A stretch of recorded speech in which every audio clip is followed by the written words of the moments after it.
Hola, en este espacio de hoy de Mentes Creativas estamos con Carlos Petrella. Carlos, ¿cómo un ingeniero que estudió finanzas se ve inmiscuido en el tema del arte? Es la misma cosa, pero vista desde otro punto de vista. ¿Qué es el arte? Es una forma de crear como lo es la ingeniería. Lo que sucede es que crean objetos distintos, pero ambos pueden agregar creatividad, ambos pueden agregar hermosura y no solo funcionalidad. Este, y de alguna manera hay una conjunción entre el mundo de la ingeniería, de la arquitectura y el mundo del arte, que en definitiva es una forma de trascender a la funcionalidad. Cuando un ingeniero hace un edificio, por supuesto que tiene que ser funcional, un arquitecto también. Por supuesto que no se tiene que rajar, no tiene que tener humedad, pero si además inspira sensación de paz, de belleza, de armonía, está ofreciendo el plus que ofrece el arte. Entonces, esa es la vinculación entre las dos cosas. Además tenés una maestría artística, contanos un poco. Bueno, es una maestría sobre educación en el arte. Eh, yo estudié en detalle el taller Torres García, porque pienso que es una escuela que hizo historia en este país, que hizo una verdadera reingeniería del arte tal como se lo veía en la época de Torres. Y a mí lo que me entusiasmó es la idea de que se puede generar un cambio significativo en cualquier cosa, en el arte, en la ingeniería, si uno agrega un plus. Torres García agregó el plus de una concepción del arte, una capacidad para enseñar y una idea que transmitir. Entonces, si uno tiene la conjunción de esas tres cosas, puede pegar un salto cualitativo, que yo creo que el constructivismo Torres Garciano provocó un salto cualitativo. Después podemos discutir si uno concuerda con esa visión o no, porque no todas las expresiones, con todas las expresiones artísticas uno tiene que comulgar, pero no le quita mérito a ninguna de ellas. Yo llegué al arte Torres Garciano porque quería ver cómo en un país extremadamente conservador, en un país que se conformaba con un naturalismo imitativo, podía introducirse el arte abstracto, que fue lo que hizo Torres García. Y eso me llamó la atención, porque yo quería hacer lo mismo que hizo él, pero en ingeniería. Entonces, ese es el vínculo entre ambas cosas. Muy bien. Vos sos un coleccionista de larga trayectoria. Contanos cómo empezaste. Las grandes cosas uno las empieza amando, ¿eh? Como tu pareja, como tus hijos, y después podés ver otras cosas, podés ver en tu pareja, además del amor, otras características. Bueno, con cualquier cosa en la que uno pone pasión, le da un comienzo que no tiene tope. Yo entré en el mundo del arte porque aprendí a conmoverme con algunos cuadros. Y además porque tuve la suerte de tener la posibilidad de mirar mundo y poder valorar lo que es el arte local, el arte regional y el arte mundial al mismo tiempo. Y eso de alguna manera me abrió las puertas para comunicar dos mundos. El mundo del arte con el mercado del arte, que son dos cosas totalmente distintas. En algunos lugares comulgan, en otros no. ¿Qué quiero decir con eso? Eh, lo mismo que puedo decir sobre cualquier cosa. La relación entre el precio y el valor tiene que ver con la madurez del mercado. Entonces, tenemos mercados en los cuales eso no es tan fácil. En Uruguay, por ejemplo, no tenemos un mercado del arte suficientemente maduro como para que converjan. Lo que no significa que no haya pintores descollantes y no se puedan hacer grandes inversiones en arte. Pero eso, tal vez por el tamaño que tiene Uruguay, dificulta bastante que haya una relación estrecha y sostenida entre el valor de una pintura, el valor plástico de una pintura y el precio de mercado de esa pintura. Y eso es uno de los grandes problemas que tienen todos los marchands, ¿no? Tú sabes, por experiencia, que si tienes un artesano que no da la talla, no importa el marketing que le pongas al lado, no va a prosperar. Pero de las decenas que sí dan la talla, algunos prosperan y otros no, porque no producen el vínculo que tiene que haber entre la creación artística y la sintonía con el público del arte. Y eso es un desafío que no puede hacerse de manera intuitiva. ¿Qué quiero decir con eso? Que a uno le puede entrar el arte por la piel, pero es difícil que le entre el mercado del arte por la piel, porque es una profesión. Sin duda, ¿Mm? sin duda. Te quiero preguntar, ¿cuáles fueron los primeros cuadros que compraste y dónde? ¿Con quién te asesoraste? Bueno, el primer cuadro que compré fue un García Reino, que todavía lo tengo, que se lo compré a Payer. El segundo cuadro importante que compré, se lo compré a tu padre, que era un alzado, precioso, todavía lo tengo. Y los compré con el alma y con cierta confianza en que una inversión grande estaba respaldada. Por mi gusto, que por supuesto lo tenía, y porque el marchand que me lo vendía merecía credibilidad. Te voy a contar una historia que tal vez sea muy difícil de entender. Hay mundos en los que hay tremendas asimetrías en el mercado. Asimetrías entre el que vende y el que compra. Para ponerlo aterrizado, la crisis de Conexión Ganadera es eso, una enorme asimetría entre una empresa que vendía procesos de intermediación de ganado y los inversores en ese ganado. En esa tremenda asimetría, ¿qué es lo que puede pasar? Lo que pasa cuando hay una demasiada libertad. Como alguien me decía, ¿qué es el liberalismo a ultranza en economía?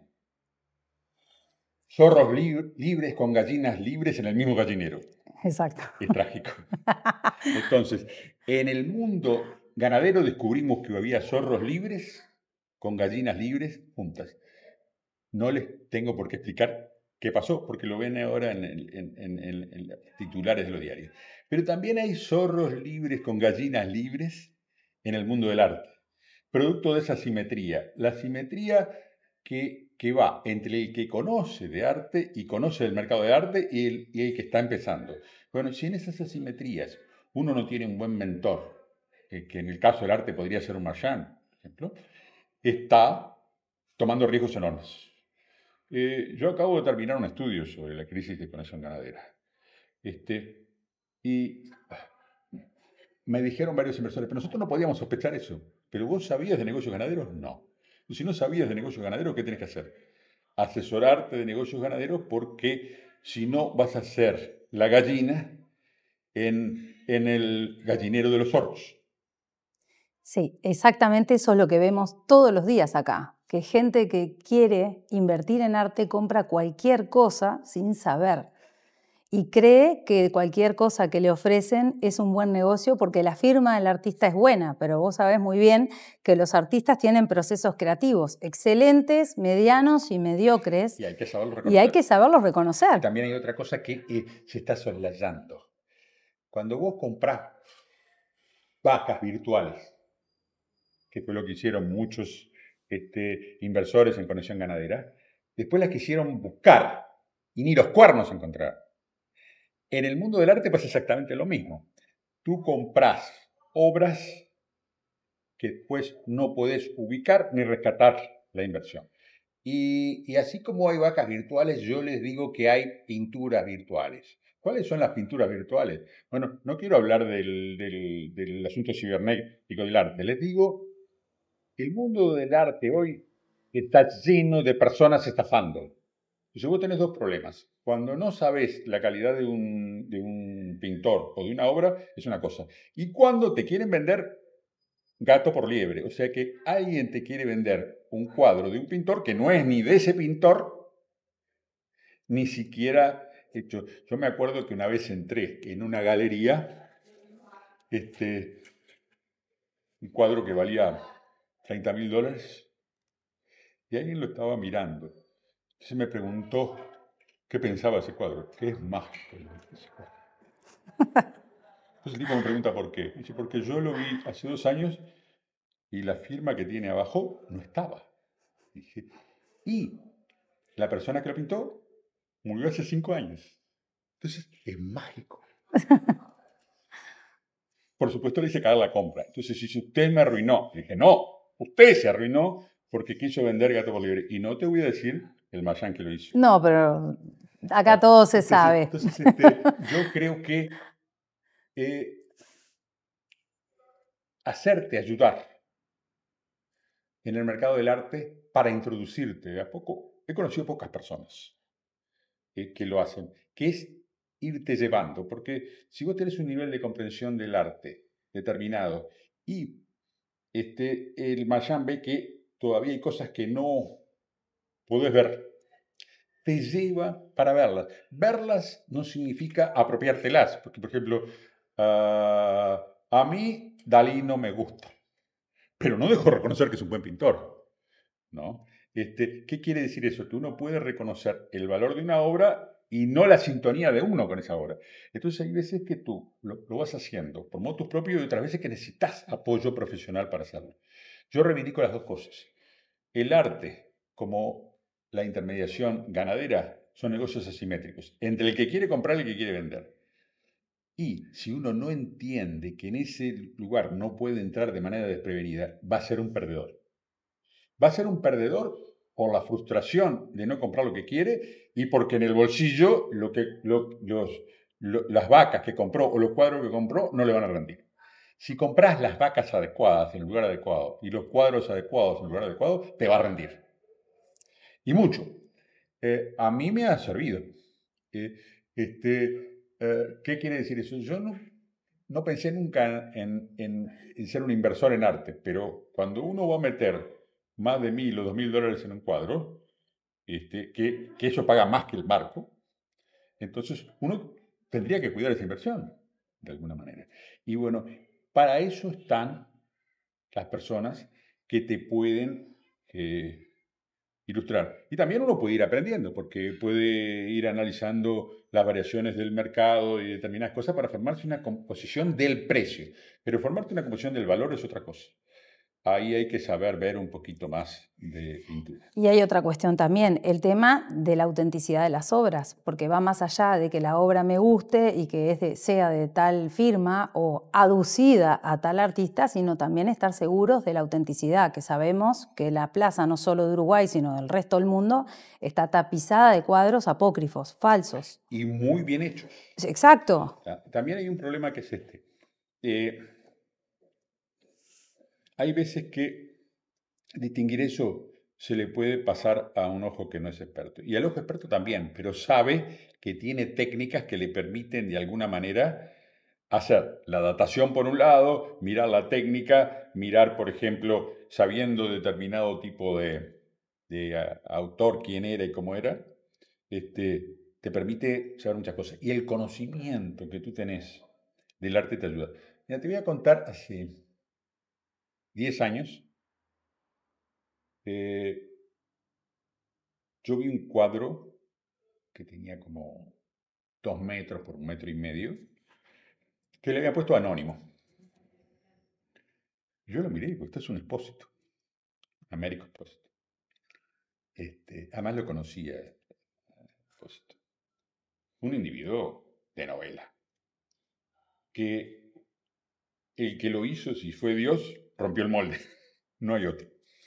Y él me dijo una vez, yo me acordé, cuando un cuadro es demasiado bueno para que yo lo firma Dios. Entonces yo le pregunté, ¿cómo lo firma Dios? Dije, atrás le pongo la mano de Dios, que era un símbolo que colocaba Américo Expósito detrás de algunos cuadros. Entonces yo me acerco al cuadro, lo miro, lo miro. Pues le doy vuelta y veo la mano de Dios. O sea, me di cuenta que era Un Expósito. Era un Expósito. Entonces, si ahí te viene la duda, si vos vas a usar la simetría o no, en el sentido de si vas a pagar lo justo por eso. Tu viejo me dijo, una cosa es hacer un negocio y otra cosa es estafar. Entonces, yo pagué un poco más por el cuadro. Y nunca me arrepentí, lo tuve hasta hace bastante tiempo. Y ahora, para que eso ocurra, van años de tu conocimiento del mundo del arte, o si no, la habilidad para saber en quién confiar y decirle, mira, fulano, decime qué pensás sobre tal cosa. Pero vos tuviste un punto a favor y es que conociste al artista, lo llegaste a entrevistar, incluso fue una de las entrevistas que nosotros tenemos para pasar más adelante.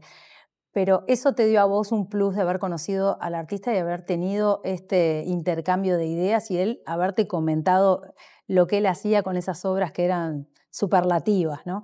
Pero, ¿qué recomendás vos para el que no tiene contacto directo con artistas o muchos de ellos ya han fallecido y no hay posibilidad de contactar? ¿Qué le recomendás vos a alguien que quiere empezar a comprar arte, que no sabe por dónde arrancar, que no sabe a dónde ir, que no sabe con quién asesorarse ni por dónde empezar?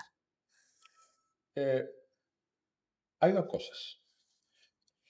Yo tengo dos conceptos que para mí hay que separar. Siempre hay que acudir al que sabe más, pero dentro de los que sabe más hay dos grandes vertientes. El experto y el maestro.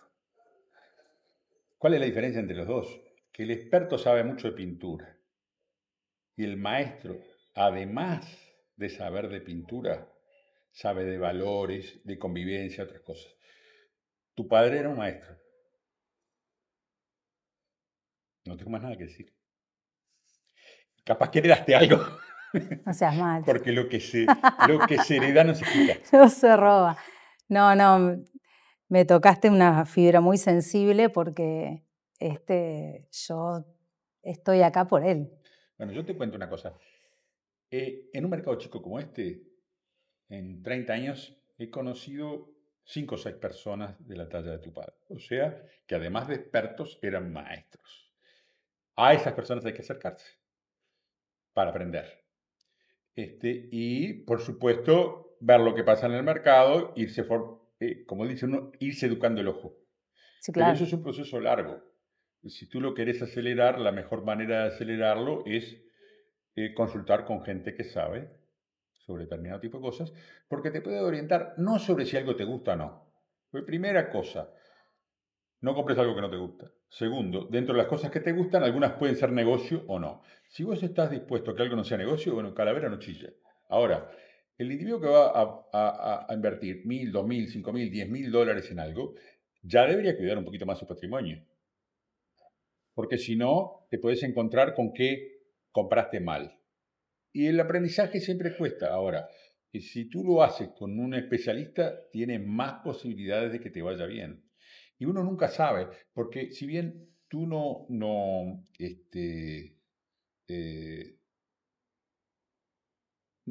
necesariamente tienes que especular con el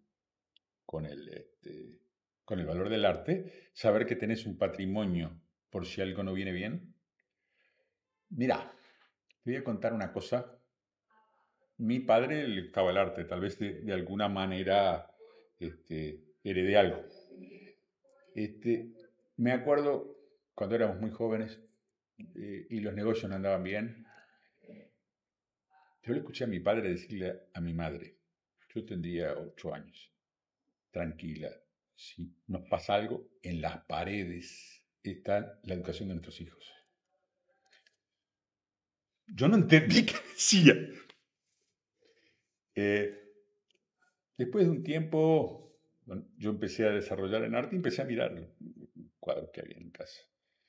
Y en las paredes estaba eso. Además de que nos alegraron la vida y que disfrutamos los cuadros, había algo que no fue comprado como inversión especulativa, fue comprado como una reserva. La diferencia entre la reserva de un banco y la reserva en arte, que una la puedes estar mirando y disfrutando, la otra ves una cuenta corriente. Sí, claro. Entonces son dos cosas diferentes. Entonces, yo creo que el mundo del arte hay que tener sensibilidad para entrar, pero hay que tener asesoramiento para no tirar el dinero. ¿Y vos recomendarías el asesoramiento en nuestra galería, por ejemplo? ¿Cómo considerás o a qué nivel considerás que está nuestro acervo que ya supera las 9.000 obras? Bueno, yo creo que cuando uno habla de calidad no puede hablar de calidad en abstracto. Lo que tiene la galería de ustedes, que a mí me parece muy bueno, es que hay obras muy buenas de $200 y hay obras muy buenas de 50.000. No estás engañando con ninguna de las dos. Probablemente si las dos tienen calidad, lo que puede estar sucediendo es que este es un artista consagrado y el otro es un artista que empieza. Y entre los artistas que empiezan, habrán. Como cuando miras un jugador de sub-17, le puedes ver las condiciones, entonces dices, ese cuadro tiene todo para evolucionar. Pero de ese conjunto de pintores, algunos, por el motivo que sea, abandonan el camino o no eligen bien sus opciones y otros los eligen bien. Entonces, cuando tú agarras un pintor que recién empieza o un profesional que recién empieza, es una promesa.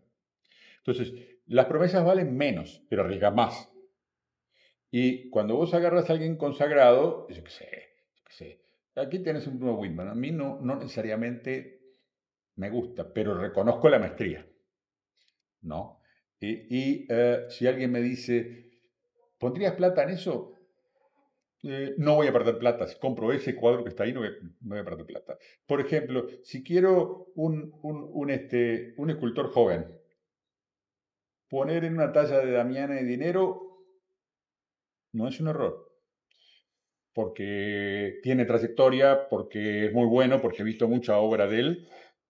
Y entonces tú ves una galería que tiene toda esa variedad. El problema no es que la tenga, sino que no engañe. Entonces, una de las cosas que he visto en tu galería desde la época de tu padre hasta ahora es que ofrece toda la gama y la ofrece con profesionalidad. Y te dice, mira, por este lado puedes tener esto, puedes tener esto otro, por este otro lado puedes tener esto otro. De alguna manera eso da transparencia al negocio. Y además, tú con el tiempo te das cuenta. Puede haber sucedido que los dos perdieron, el Marchand y uno perdió. ¿Por qué? Porque una persona, por ejemplo, siguió un camino que no debía seguir. Yo conozco colegas míos en ingeniería que en la época de estudiante tenían un enorme talento y no lo plasmaron. Y otros que sí lo plasmaron. Y entonces a veces tú ves un excelente cuadro de alguien y lo ves 15, 20 años después y decís, esa promesa no se concretó. Bueno, eso probablemente ni tú lo sepas ni yo lo sé. Entonces, cuando uno agarra un pintor que recién empieza y que tiene talento y que está haciendo buenas cosas, es una apuesta a la incertidumbre, pero no a cualquier incertidumbre, una incertidumbre con fundamento. ¿Por qué? Porque vos ves ahí que tiene escuela, ves ahí que tiene talento, ves ahí que tiene una línea de expresión plástica, y bueno, todo eso suma. ¿Me expliqué? Sí, claro, es en lo que nosotros más nos enfocamos. Yo le digo, alguien puede tener una enorme dosis de suerte y hacer plata con ganado, hacer plata con cuadros. Pero cuando alguien permanece 20 o 30 años en un lugar, es porque a la expertise del conocimiento de los cuadros agrega tres cosas más importantes. Don de gente, ¿no? Cumplimiento de los compromisos y respeto por los clientes. Yo creo que eso hace a un Marchand que puede sobrevivir 20, 30 años. Cumplimos 47. Bueno. Y vamos por más. ¿Por qué no? Bueno, Sí. yo siempre recuerdo eso con mucho cariño. Tal vez con algunas personas uno sintoniza más que con otras. ¿Qué quiero decir con eso? Que yo puedo reconocer la calidad de un vendedor. Y yo decirte, es bueno, sabe lo que hace, pero yo no vendería así. Y con otro puedo decir, caramba, eso me parece que agrega algo. Es lo que yo te dije de entrada, es la diferencia entre un experto y un maestro. Cuando yo espero en un lugar que yo no sé algo de alguien, no espero que solo que sepa más que yo. Espero que tenga un conjunto de componentes en términos de valores éticos, además de los plásticos, que me lleve a una confianza muy grande. Perfectamente. Sí, nosotros siempre cuando tenemos que asesorar a un cliente, cuando nos dicen, ¿qué invertimos? Siempre tratamos de ofrecer lo que ya están las cartas tiradas sobre la mesa. Artistas fallecidos que ya consagraron, que ya están consagrados, perdón, y que ya dejaron de producir. Entonces lo que hay ya está echado a la suerte. Ya se saben bien cuáles son sus épocas, se sabe que no va a seguir produciendo ni va a ir en detrimento de lo que ya hizo. Y se tratan de ser más específicos de repente en determinada temática o determinada técnica o determinada época de creación, que esos son como los buques insignia. Pero decirle, mira, si tú quieres invertir, yo invertiría en todos estos artistas. ¿Es una inversión más voluminosa en cuanto a valores? Sí, pero es fijo y seguro. Es como invertir en una propiedad o invertir, como he visto, que ahora se venden títulos de propiedad de terrenos en la Luna. Nada más intangible que eso. ¿Quién va a ir a la Luna a chequear si tu padrón de metro cuadrado lunar realmente te corresponde, existe o no? Acá vendimos, bueno, por eso te estoy diciendo, ya cualquier cosa se puede vender, aire y humo. De hecho, en el arte, esto viene en relación a la próxima pregunta que te quiero hacer, en el arte, sobre todo contemporáneo, es muy habitual ver cualquier cosa que público de conocimiento, por ejemplo, esa banana pegada con cinta pato en una pared que se subastó a cifras siderales en millones de dólares. Otro ejemplo puede ser también de este escultor italiano que marca con una cinta en el piso y dice que ahí hay una escultura y que vale miles de euros. Las vende así, son esculturas invisibles. Si vos compras una, te hace poner un pedestal con determinadas dimensiones porque ahí va a estar tu escultura y ya es como el colmo del abuso. Me hace acordar a un cuento de Hans Christian Andersen, que es el traje nuevo del emperador. Capaz que vos lo conocés, yo lo recuerdo porque se los he leído muchas veces a mis hijos, pero hay mucha gente que no lo conoce. Y era aquel emperador que, haciéndola corta, quería hacer un traje, no había un sastre que dé a la talla para las exigencias del emperador. Vienen dos personajes haciéndose pasar por los mejores sastres de Francia y que iban a confeccionar un traje súper especial de una seda que nunca en la vida se había visto ni se había confeccionado y resulta que el traje era invisible. El hombre va a su fiesta, todo el pueblo lo estaba esperando porque era un personaje que le gustaba hacer todo como un agasajo y una entrada triunfal a su pueblo cada vez que iba a hacer una vez al año esos eventos y esas fiestas, y cuando llega estaba totalmente desnudo, tenía ese supuesto traje transparente que solo lo podían ver y apreciar personas inteligentes. Las personas que no fueran inteligentes no lo iban a saber ver. Entonces todo el pueblo sabía que si no decían nada iban a quedar como inteligentes y cultos, y si decían que no había un traje totalmente transparente y que estaba en paños menores el emperador, iban a ser considerados herejes. Entonces todo el mundo lo veía venir, aunque todo el mundo lo veía desnudo, nadie abría la boca, hasta que un niño salta y dice: «El emperador está desnudo». Sí, es verdad, es verdad, es verdad, y de repente todos empiezan a ver lo que está a la vista. Lo mismo sucede con el arte y lo mismo sucede con tantos artistas que hacen este tipo de burlas hacia la sociedad. De hecho, también Dalí en una época lo hizo. ¿Qué pensás de eso vos? Bueno, primer asunto, el arte no es un engaño. O sea, detrás del arte hay valor, lo que no todos tenemos por qué sintonizar con toda la gama de valores. Ahora, donde no hay nada, no importa el marco que le pongas. Donde una obra es mala, no importa el marco especial que le pongas. Entonces, hay un tema que es muy importante, es no se puede vender lo que no está. Y tú puedes, de alguna manera, generar la ilusión de algo durante un tiempo. Y si sos muy bueno generando ilusiones, probablemente puedas convencer a algunos. Pero el arte se sostiene. Por más que tenga un componente intangible importante, el arte se sostiene por sí mismo. Lo que podrá haber gente con más sintonía o menos sintonía. Pero donde no hay arte, o no hay nada, o puede haber una artesanía, que son las dos variantes. Esas dos, a la larga, el mercado le da la espalda. Puede ser que alguien lo haya hecho para burlarse de los demás. Burlarse de otros no construye. ¿Qué pensarías tú de un galerista que estuviera burlando a los demás? ¿Qué pensarías de un vendedor de ganado que estuviese estafado? Primero, eso no se puede sostener, es engañoso, hace daño a las personas cercanas y hacen daño a todo el entorno. Siempre va a haber personas que capitalicen ese engaño circunstancialmente. Pero eso es un revólver de un solo tiro. El que hace eso pierde. Y la apuesta de un marchand es a la continuidad, a la permanencia y a la credibilidad. Y ahí entonces no puede vender reyes desnudos. Tiene que vender otra cosa.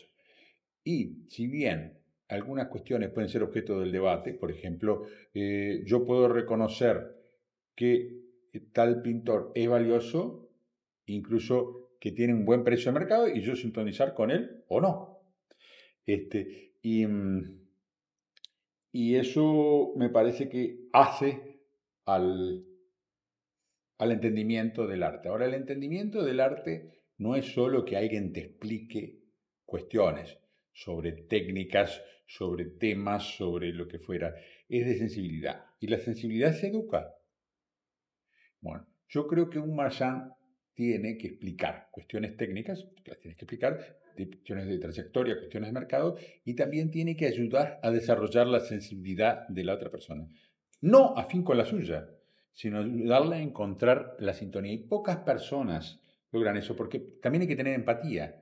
Es decir, seguramente vos puedes considerar dos obras igualmente valiosas, pero la de la derecha se la muestras a determinadas personas y la de izquierda a otras porque sabes que tienen cierta afinidad. Entonces, el marchand tiene que, además de tener conocimientos de cuestiones de técnica, cuestiones de mercado, tiene que tener una sintonía con con el comprador. Y eso hace que ese trabajo no sea solo mercantil. Es un trabajo que implica, además de una profesión seria, un compromiso de entendimiento de la relación con otros. El que se burla de otros, tanto que sea el artista que quiere hacer aparecer algo que no está, que ha habido muchos a lo largo de la historia, o el marchand que sabe que algo no vale ni va a valer e igual lo vende, bueno, se están burlando de los demás y cuando no, aprovechando la simetría, están estafando. Bueno, eso hay que empezar a explicarlo, porque si no, vamos a tener muchos más vendedores de cuadros y muchos más vendedores de vacas que son delincuentes. Sin duda. O sea que igualmente reforzamos y coincidimos en que para que un artista se preste de tal, debe tener una trayectoria, una formación que lo ampare, para tener una formación técnica, pictórica, su trayectoria como artista, diversos transcursos en talleres, en concursos de pintura. Tiene que tener una carrera como cualquier otro que se quiere postular a un gran cargo. Si vos querés tener una gran trayectoria como artista, te tenés que esforzar. Entonces, vos pensás que coincidís o no con la visión que nosotros tenemos de que ser artista no es para cualquiera y no cualquiera puede serlo si no se forma. Primer asunto, hay cosas que están respaldadas por la academia. ¿Por qué? Porque yo tengo un sello de goma en el traste que dice que soy ingeniero. ¿Por qué? Porque hay un conjunto de convenciones que aceptaron que eso es válido. Ese sello me lo ponen luego en un cuadrito y entonces dice, este señor es ingeniero. En otras profesiones más informales, eso es más trabajoso. Ahora, también hay eso. Yo creo que eso se forma de la manera que tú decís, que se forma a través de una trayectoria. El único problema que tenemos nosotros, que esta es una sociedad que a pesar de que han transcurrido un montón de tiempo, es una sociedad de mi hijo el doctor bastante. Entonces, por ejemplo, un maestro ingeniero o un maestro artista tiene una valorización distinta que un maestro panadero o que un maestro cervecero. Sin embargo, cuando el mercado es más evolucionado, por ejemplo, vas a Alemania y un maestro cervecero es tanto como un maestro ingeniero. ¿Por qué? Porque se ha construido una forma de reivindicar eso a través de su trabajo y a través de sus certificaciones que demuestra que no es un improvisado. Ahora, eso es un poco vinculado con la madurez de una sociedad y de un determinado mercado. Entonces, yo creo que puede haber una persona excepcional que sea un autodidacta y puede llegar a ser un pintor especial, pero la probabilidad de que eso ocurra es menor que si alguien tuvo una trayectoria, está formado y puede reivindicar con una producción artística y con ciertos reconocimientos una carrera. ¿Puedes apostar a los dos? Sí. Si apuestas al segundo, es una apuesta más segura. Si apuestas al otro, es una apuesta más especulativa. No significa que un individuo que sea autodidacta no pueda ser un buen pintor. Incluso una persona desequilibrada no puede ser un buen pintor. Cabrerita, por ejemplo. Sí, claro. Este, Van Gogh. Van Gogh, a su manera. Sí, pero no se olviden que esas trayectorias de vida son extremadamente penosas y duras para las personas. ¿Por qué? Porque el reconocimiento, si les viene, les va a venir mucho después. Sí, tarde. Cabrerita hoy es valorado, bueno, ni que digamos Van Gogh, pero recuerden su vida como fue. Entonces, especular cuando tú querés comprar algo que desconoces es más peligroso que algo que conoces. Bueno, en ese conocimiento te puede ayudar un sabandija y probablemente esté trabajando para él, o te puede ayudar un buen profesional, en este caso un marchand, que está trabajando para ambos. Porque uno le tiene que reconocer al marchand que juega su rol. Pero el problema de un marchand o de un ingeniero es que yo puedo jugar mi rol como ingeniero, pero no es en contra de mi cliente, porque si no algo están dando mal. Sí, claro. Es en sintonía. Y yo creo que la sintonía de una persona como especialista con la persona que le pide ayuda es, por supuesto, técnica, es económica y también es sensible en el sentido de la cosa. Y eso es lo que hace un buen marchand. También Bueno, un buen ingeniero. sí, claro. Cualquiera en su área, cualquiera en su profesión. Bueno, entonces estamos en condiciones de preguntarte si vos podés darle un consejo a alguien que va a arrancar a comprar arte, ¿a dónde debería dirigirse? No te sientas presionado. Podés hablar con total libertad. Primer asunto, estar informado es importante. Y uno puede informarse en un libro, puede informarse en un video, puede informarse en las redes. Pero también hay caminos formales. ¿Cuál es la diferencia entre la opinión de un supuesto experto en las redes y tú? Que tú tenés un prestigio que proteger, tenés una identidad clara y de alguna manera eso da garantías de que lo que vos decís tiene respaldo. En cambio, cuando uno escucha la opinión de alguien en una red social, que además las identidades son borrosas cuando no falsas, entonces allí vos tenés menos garantías de no ser engañado. Entonces, yo lo que le digo a la gente es, uno tiene que formar su propia sensibilidad. Más garantías, perdón, de ser engañados. Sí. Más, no menos. Claro. O sea, cuando vos vas a la cueva de Alibaba y después te mirás el bolsillo y te falta la plata, no te quejes. Entonces, yo lo que les digo es que si se están metiendo en un mundo que están aprendiendo a conocer, tener algún maestro, algún referente que te ayude, pero además que esté certificado en el sentido que tenga permanencia y credibilidad es importante. Para mí el rol del Marchand es ese. O sea que los recomendás venir a nuestra galería. Entre otras. Entre otras, ¿no? Pero Claro. si yo tuviera que elegir tres, tú sos una. Bueno, muchas gracias. Bueno, muchas gracias, Carlos, por compartir con nosotros tantos años de sabiduría y de coleccionismo y de experiencias. Vos sos una persona extremadamente rica culturalmente, en tu formación, que es excepcional. Creo que pocos profesionales tienen la trayectoria que vos tenés. Sos una persona calificada para hablar en cualquiera de las áreas que lo haces porque tenés una doctrina atrás, un estudio y un análisis en profundidad de cada una de las áreas en las que vos opinás y has escrito infinidad de libros y artículos, así que para nosotros fue un honor escucharte. Una clase magistral para cualquiera que quiere empezar a comprar y no sabe en quién basarse. Así que de todo corazón te agradecemos mucho tu tiempo y el habernos ayudado a grabar este video. Y los esperamos para la próxima entrega de Mentes Creativas. Que así sea y van por buen camino. Muchas gracias.